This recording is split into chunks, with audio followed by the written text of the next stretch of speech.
We're going to take a look now at one of our film adaptations, the 1968 musical Oliver. I find this a really hard movie to watch, not because it's a bad film, but because I will now have Oliver, Oliver stuck in my head for the next week, so good luck getting it out of your heads. Adaptations of any text always have interesting results, but this one is particularly interesting because it not only bridges the gap from page to screen or screenplay to screen, but embraces the medium of the musical, which is usually more dramatic at times and, of course, has a specialized form of musical inclusion. In turning Oliver Twist into a film, the director suddenly has a whole range of new techniques and methods of storytelling to play with. Costumes, casting, setting, lighting, camera angles, music, types of lens, colour, tone, the list is endless. We will spend more time over the course of this unit focusing on some of these visual techniques, so today we will just look at some of the key ones relating to this particular scene. To me, what is interesting about this scene that makes it stand apart from both the script and the novel is its lack of dialogue for the first half. You don't get the conversation between the boys about drawing straws, but you do see it. You don't get the description of Master Bumble as being fat, pale, and stupefied by Oliver's actions, but again, you do see it. And you do understand completely what is happening. This is partly due to the filmmakers distilling down to the main essence of the story, the whole point of the scene. But it is also due to the remarkable sense of tone that is established very early. Tone refers to the overall mood or atmosphere of the scene or film.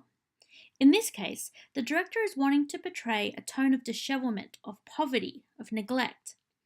He wants you to understand without any words being spoken that Oliver and the boys are not living in a good place.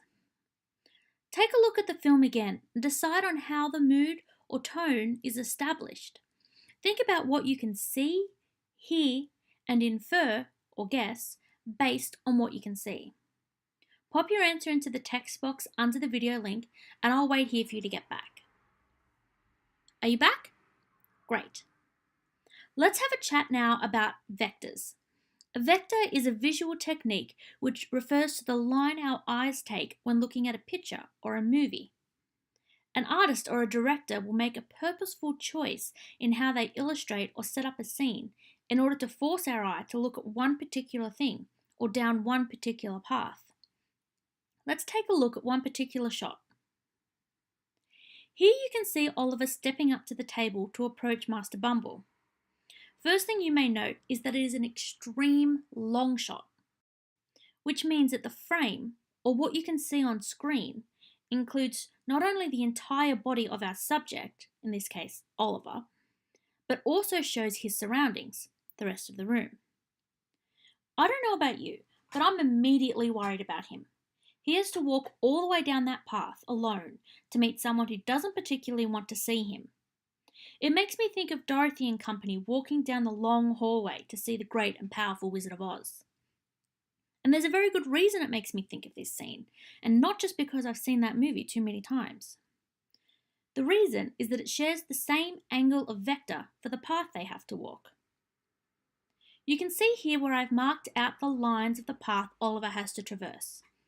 Our eyes are drawn here immediately because of the setup of the tables. And where does this vector path lead? Directly to our main subject, to our main character, Oliver Twist. This is where the director wants our attention. It makes us nervous and scared for him. But why doesn't it make us cheer for him? Why don't these lines leading to him mean that we want to pat him on the back and lead him forward? Well, putting aside the aforementioned tone and that oh so eerie music, which just has me waiting for a winky guard to pop up and start chanting his ooh-wee-oh march, these vector lines also show something else important, the huge imbalance of power in this scene. I think it's pretty clear from this scene so far that Master Bumble has all the power and poor Oliver has none. But this is reinforced very clearly in this moment, as we watch Oliver move from the tiny apex or point of the vector path right to the larger, more open and power-filled end occupied by Master Bumble. The last thing we're going to look at in this scene is the dialogue. Though there is quite a bit of talking through the musical number, the straight out talking is quite limited. We have Oliver's expected "please sir," but beyond that we have but a short bullet shot back and forth between Master Bumble and Mrs. Corney about getting hold of Oliver. Catch him, snatch him, hold him, scold him, pounce him, trounce him, pick him up and bounce him. This set of rhyming, truncated or short sentences are in stark contrast to the slow walk and eerie music that we just heard. It, along with the sudden upswing in music, is designed to panic us and to allow us to share in Oliver's fear and agitation.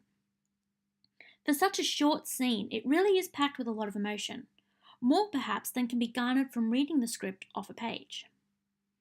What I would like for you to do now is return to your file and complete the activities listed under this video.